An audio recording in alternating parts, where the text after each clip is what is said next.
Today in math class, we're going to pick up where we left off, lesson 37, part 2, using scientific notations. You can see here on our calendar, we've got IXL activities G.4 and G.5 to go along with our lesson today. Specific skills that we're trying to show our mastery of. The first of those is IXL G.4, which is multiplying numbers written in scientific notation, and the second is dividing numbers in scientific notation. Comparing that to what was in our textbook, the example from example 3 and example 4, show you how to go through that and show you a completed solution to one of the problems that they're showing you. Mr. Shane's going to do the same, but in the IXL format right here. Take a look at G.4, multiply numbers written in scientific notation. I'm going to click Learn with an example to show you each of the different steps. Here's the question written for us. 3 times 1 times 10 to the third. A number in scientific notation has two factors that are being multiplied together. That first factor is a whole number with potential numbers behind a decimal, and the other is a power of 10. So the associative property of multiplication says that you can multiply powers of 10 or multiply a number with an exponent if that number has the same base. A lot of times when you're multiplying numbers in scientific notation, they both have powers of 10, so you can multiply that second factor by comparing those values. The associative property says multiply the whole number, so in this case you're going to multiply 3 times 1, and then if it did have another exponent, you would multiply the exponents together. So let's look at this example. You've got two numbers that have exponents. In this case, the associative property says multiply 1 times 4. That's going to give you 4. And then you're going to multiply 10 to the first times 10 to the fourth. Because they have the same base, we can use the product property of exponents, in which you simply take the same base and then add the exponents together. So this would actually be 4 times 10 with an exponent. I click this little exponent box. I click 4 times 10. Click the exponent box. It'll put the little number up here into the higher portion, and I add 10 to the first and 10 to the fourth. 4 plus 1 is 5. Have my answer. Okay, so when we're multiplying the whole numbers, which is the number out front first, and then using the associative property, multiplying the powers of 10 together, and then the powers of 10 are using our product property. So this would be 1 times 2 with the associative property, and then 10 to the third times 10 to the second. Well, 1 times 2 is 2. All of these have that as an answer, but the 10 to the third times 10 to the second actually means 10 as your power, as your base, and then 3 plus 2. 3 plus 2 is 5, so here's our correct answer. Multiply in scientific notation. 1 times 8 is 8. Times 10 to the second and 10 to the third would add those together, which would make 10 to the fifth power. Here you've got a single digit multiplied by a number in scientific notation. Again, the associative property says multiply just the single digits by themselves. So 2 times 3 in this case is going to give you 6. And you've got 10 to the second. That's not multiplied by anything, so it can remain the same. 6 times 10 to the second. Here you've got two numbers in scientific notation. 3 times 2 is going to give you 6. And then 10 to the fourth times 10 to the first would be 4 plus 1, which is 5. So 6 times 10 to the fifth, because 10 to the fourth and 10 to the first one multiplied, keep the same base. Add the exponents. 4 plus 1 is 5. And you have your answer.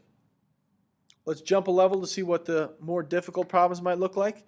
Here you've got numbers that are written in scientific notation with a decimal included. 1.22 times 4.5, as my associative property allows me to multiply those specific parts of this multiplication.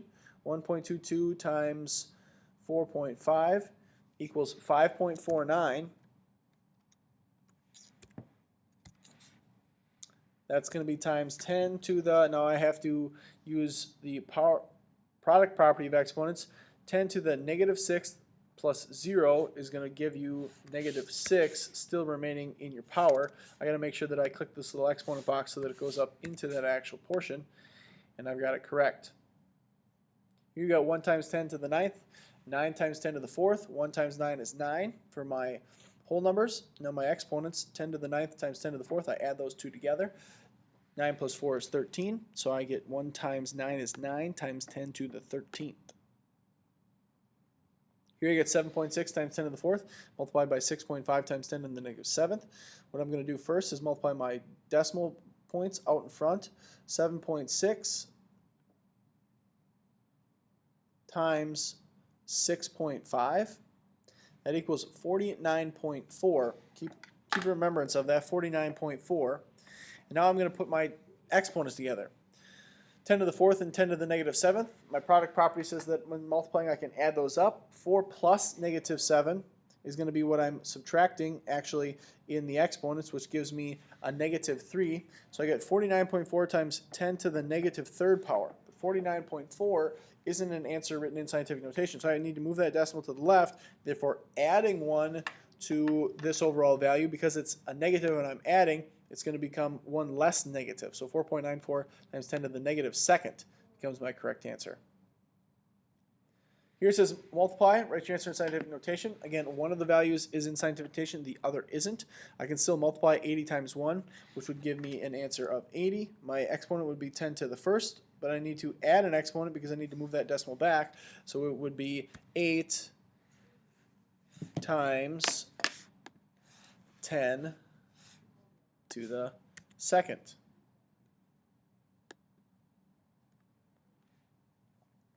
So I've already had a score of 81, showing that level of mastery. If we jump up to the challenge zone, you'll see what some of the most difficult problems look like. Here you've got 2 times 5, which is 10, times 10 to the 3rd and 10 to the 12th. Add those up with your exponent property. 3 and 12 is 15. 10 times 10 to the 15th. Oops, I made a mistake. I can't have 10 as my answer because that's not in scientific notation. My decimal would have to be moved 1 to the left. If it's moved 1 to the left, I add a number to my exponents. So this would be 1.0 times 10 to the 16th, which is the same number technically, but I didn't write it in proper scientific notation. So that's why it showed you that that was incorrect. Again, if I ever have a number that's written like this as a whole number, or there's multiple place values, if I move to the left, the exponent value increases by 1. If I move to the right, I subtract the value and decrease that number by 1. But this case, because I moved the decimal to the left, this goes up to 10 to the 16th instead of to the 14th. See how both those answers technically are right, but the way in which Mr. Shane wrote it was not in scientific notation. So they did a correction and rewrote that to show you how I got that right and how I got that wrong. Let's try one example and finish on a high note here. We got 6.8 times 10 to the 8th multiplied by 5.5 times 10 to the negative 5th. In this example, I'm going to multiply 6.8 times 5.5, and I get an answer of 37.4. Now I'm going to put together my exponents, my power of 10s, 10 to the 8th and 10 to the negative 5th. You would subtract 8 and 5 because you've got a negative value. Or you would add 8 plus negative 5, which is the same as subtracting.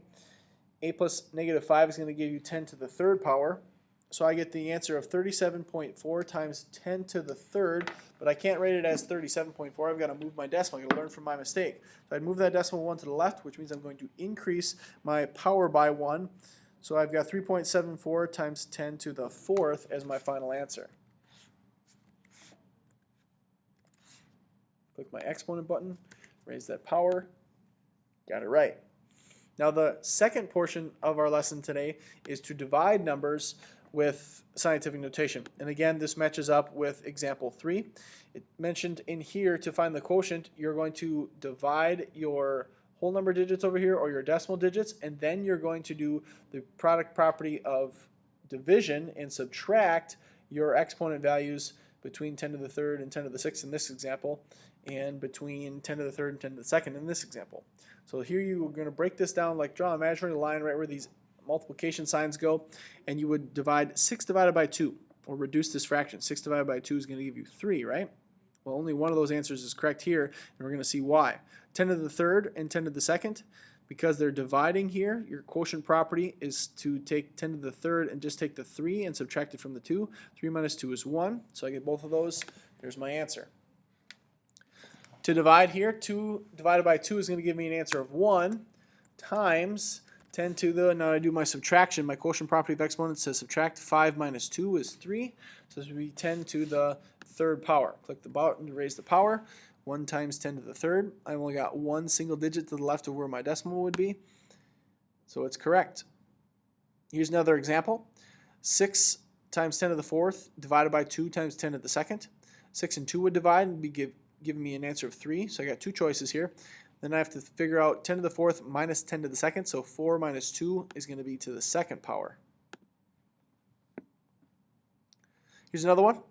6 divided by 3 is going to give me an answer of 2 times 10 to the 5 minus 3 in this example. Raise that power. 5 minus 3 is 2. And I've got my correct answer. 2 divided by 2 is 1 times 10 to the 4th and 10 to the 2nd. 4 minus 2 is raise the power to the 2nd. Click the button appropriately. 1 times 10 to the 2nd. Got my answer. Here again, 8 divided by 8 is 1. 10 to the 7th minus 10 to the 0 power is going to be 10 to the 7th. So here's my correct answer. Here I've got a negative value. What happens when I have a negative value? 2 times 10 to the 1st and 4 times 10 to the negative 7th. Well, 2 divided by 4 is going to give me 0.5 as my value from my whole numbers, so it actually gives me a decimal. I might have to figure something out with that afterwards. Now I've got 1 minus negative 7. If I'm subtracting negative 7, that's going to turn into negative 8, because a minus a negative turns it into a negative 8. But now I have to move this value to the right, which means I'm reducing this. So I'm going to keep the actual value of negative 7. My final answer that I calculated was 5 times 10 to the negative 7th. Sorry, not negative, positive. The correct answer was positive. Because you subtracted both of those, 1 minus a negative becomes a positive. Mr. Shane wrote it as a negative.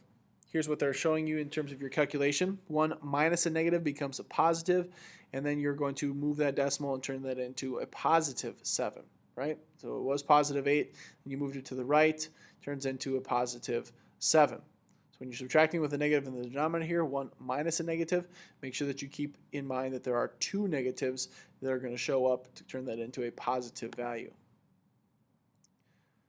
1 divided by 1 is 1. 10 to the 2nd over 10 to the 0 power is 10 to the 2nd. So here's my answer. Now it goes back and kind of helps me rebuild my confidence here. I've got 2 divided by 4, which is going to give me 0.5. 10 to the negative 2nd and 10 to the negative 8th. So I would have negative 2 minus negative 8, which is going to turn that into a positive. I got negative 2 and positive 8, which is going to be a positive 6. So I get 0.5 times 10 to the positive 6 power. If I move that to the right, this has got to increase. So I'm going to get 5 times 10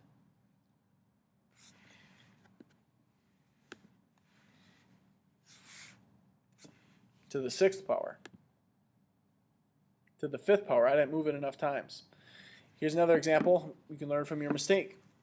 In this example, here you would have 2 divided by 4, which is 0.5, and I get negative 2 divided by negative 8, so that turns into a positive 6. Now that number is not written into scientific notation. That 0.5 needs to turn into a 5, so 10 to the 6th goes down to 10 to the 5th. As it's moved to the right, it's reduced by 1. If it goes to the left again, it's increased by 1. So because it's moved to the right, Mr. Shane didn't obviously put that answer into the correct form. I wrote 10 to the 6th. If I moved it to the right and then subtracted, it would have been 10 to the 5th.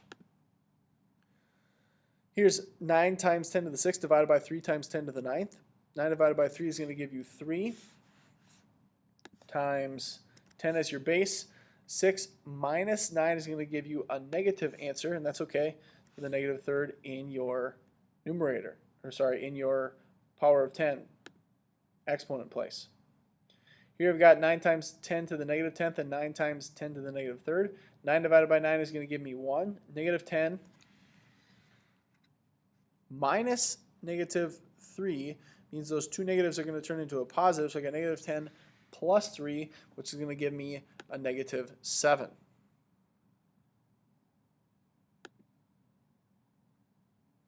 Here we've got 5 times 10 to the 9th divided by 5 times 10 to the negative 4th. The 5 and the 5 would turn into a 1 times 10 to the 9th, 9 minus negative 4.